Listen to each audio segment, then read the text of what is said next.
it's Coach Ray. Welcome back to my YouTube channel.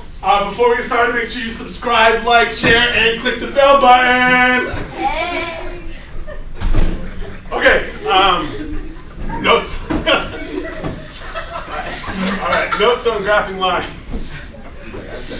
Okay, so again, I'm not going to insult you by having you actually plot the y-intercept, do your rise and your run, and draw lines. You will not have to do that on the test, most likely. Instead, I'm just going to give you equations, let you use Desmos, and ask you questions about those lines.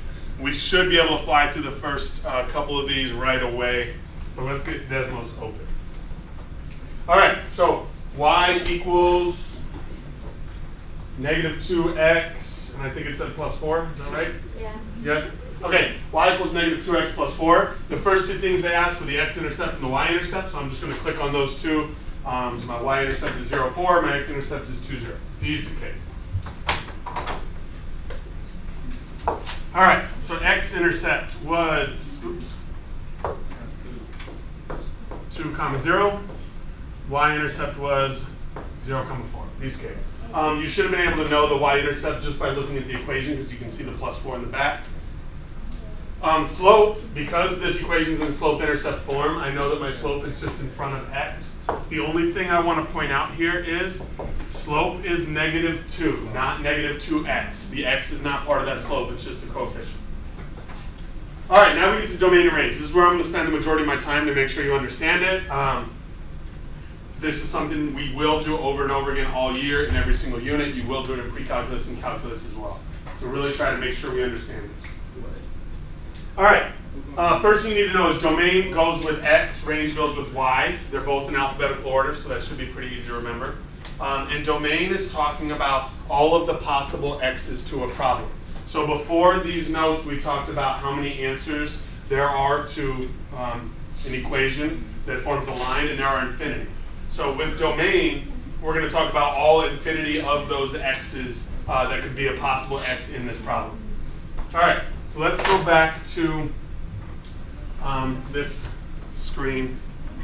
And before we do domain and range of this line, I think it's easier to understand domain and range or how we're going to write it if I do it of like a triangle or a shape. So let's see. I'm just going to draw a random triangle. There we go. All right, there's a triangle. We're going to do domain and range of this triangle. Okay, so all the possible x's on this triangle. So, and I hope everyone understands there are infinity points along each side of this triangle. Every single line segment on a graph, there are infinity decimals inside of it. Okay, so if I tried to write every single x that was a point on this triangle, there'd be infinity of them and I would die. So instead, I'm just going to say that every single x is in between here and here. All right, and how we're going to do it is it's called interval notation, and it's probably new to you. Interval notation works like this. You just say the smallest x to the biggest x. So if I were looking at this triangle, the smallest x is obviously going to be to the left. Or I hope that's obvious anyway. Okay, it's because the smallest numbers go to the left, the biggest numbers go to the right. So with domain, the smallest x moving to the left is negative 8. Okay? And I kind of missed my triangle there, but pretending it gets all the way there to negative 8. All right, the biggest x is over here. That is negative 2. Okay, so in interval notation, I'm basically just saying that every single number between negative 8 and negative 2 is an x on that triangle. Okay, and there are infinity numbers between negative 8 and negative 2, so this way they're all there, and I'm not going to die trying to write them all. All right, now there's one other part that confuses people big time in interval notation. Hey guys in the back, my ADD is going crazy, and now that's on the video, but it's all good. I had a good intro, you know. All right, so all of the numbers between negative 8 and negative 2, here's the thing that confuses people.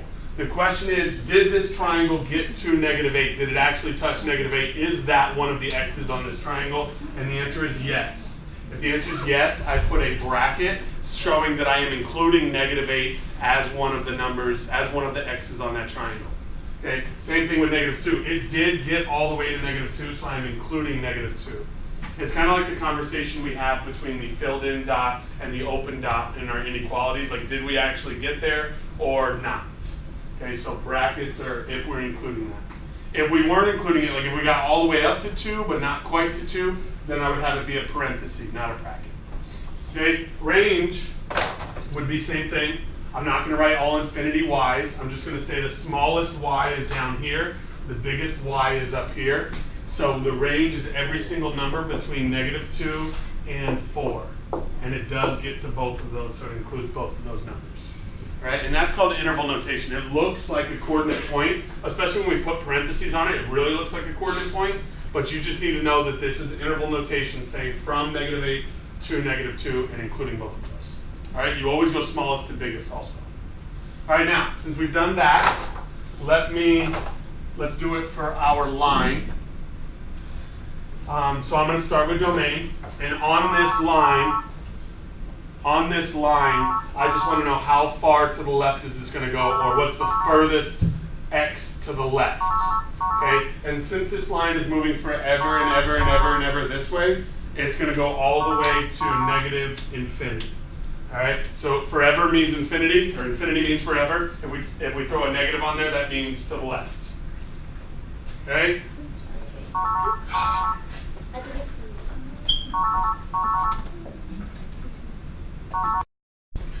All right, so it goes forever to the left, so that's -infinity, and then the same thing is true to the right. Because it's slanted downwards towards the right, it's going to keep moving to the right forever. So we're just going to say from -infinity to +infinity. Whenever we put infinities in our interval notation, they always get parentheses because you can never actually get to infinity, right? Like we got to the number -8 and we were there. With infinity, you can't ever actually get there, so we use parentheses. All right, range. Is it obvious that the range is going to be the same thing? How low is this thing going to go would be the smallest y. So that's going to go down to -infinity. And how far up is it going to go is going to be to +infinity. All right? There are almost all lines have domain and range of -infinity to +infinity. And by the way, another way to say that would just be all real numbers. Every single number could be an x, every single number could be a y. There are some lines that don't have all real numbers for their domain and range. Can anybody think what one of those would be? Like, let me just give the example, I guess. This line right here. Domain is obviously -infinity to +infinity, right? Goes forever to the left, goes forever to the right. Range is just 4. It's never going above 4, it's never going below 4, so range would just be 4. Okay, so if it's a horizontal or a vertical line, those are the lines that it's not going to be all real numbers all the time. Every other line, if I ask you domain or range, is going to be all real numbers. Okay, let's do this. Let's go back and start answering some of our questions.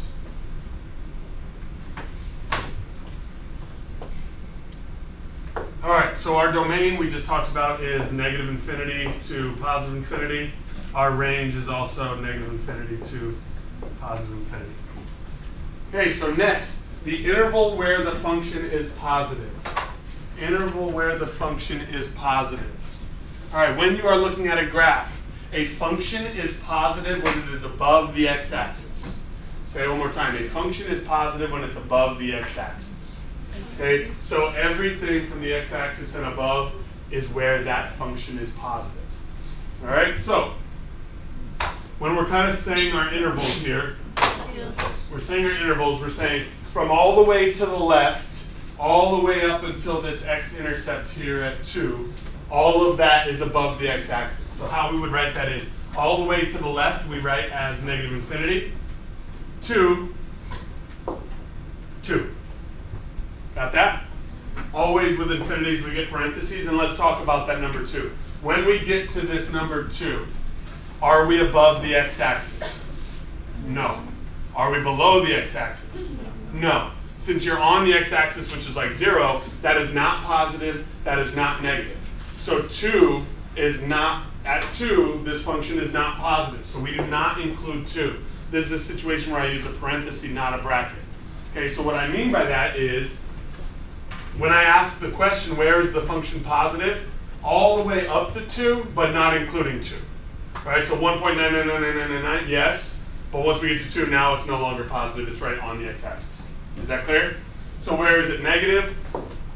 Pick up at 2 again, not including 2, because that's 0, and then this one's going to go all the way to +infinity.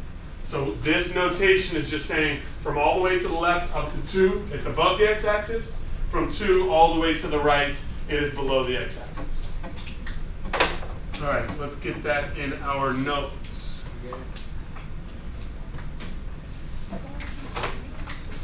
All right, so interval where function is positive, that is from negative infinity to 2, not including 2. And where is it negative, that is from 2 to positive infinity. All right, example 2. Same thing, I just put it in standard form, so we're going to go through this one quicker. I'm going to go back to Desmos and plug this in. 3x plus 2y equals 2. Get rid of this one. 3x plus 2y equals 2. Okay, start with my x-intercept and my y-intercept. I can just click on them. Y-intercept is 1. You should not write 0.667 as your x-intercept because you would be leaving off infinity 6's. You should know what 0.6 repeating is as a fraction. It is 2/3. Good job. Okay, so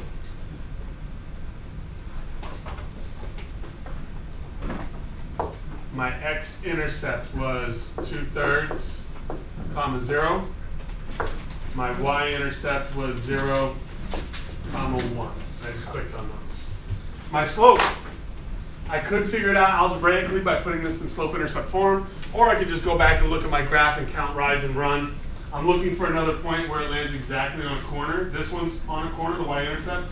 The next one is down here at 2, -2. So over 2, down 2, you can see it hits that corner perfectly. So to get there, I'm going to rise down 3 spots and run to the right 2 spots. So rise down 3, run 2, so -3 over 2. So my slope is -3 over 2.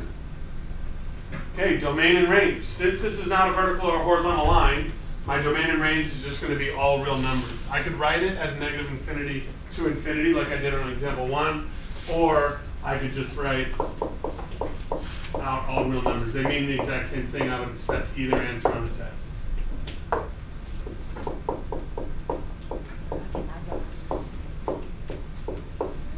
Okay, interval where function is positive. Let's go back and look. Oops. Okay, this function is positive all the way from the left to 2/3, and then it's negative from 2/3 all the way to the right. So if I translate that to math, it's going to look like this. From negative infinity to 2/3, and not including 2/3 because that would be at 0. And then from 2/3 to positive infinity is when it would be negative below the x-axis. And that is it. Check in later for some more videos coming out on some different Algebra 3-4 concepts. It'll be lit. Hey, how come we switched to 2/3? You forgot to say like, subscribe.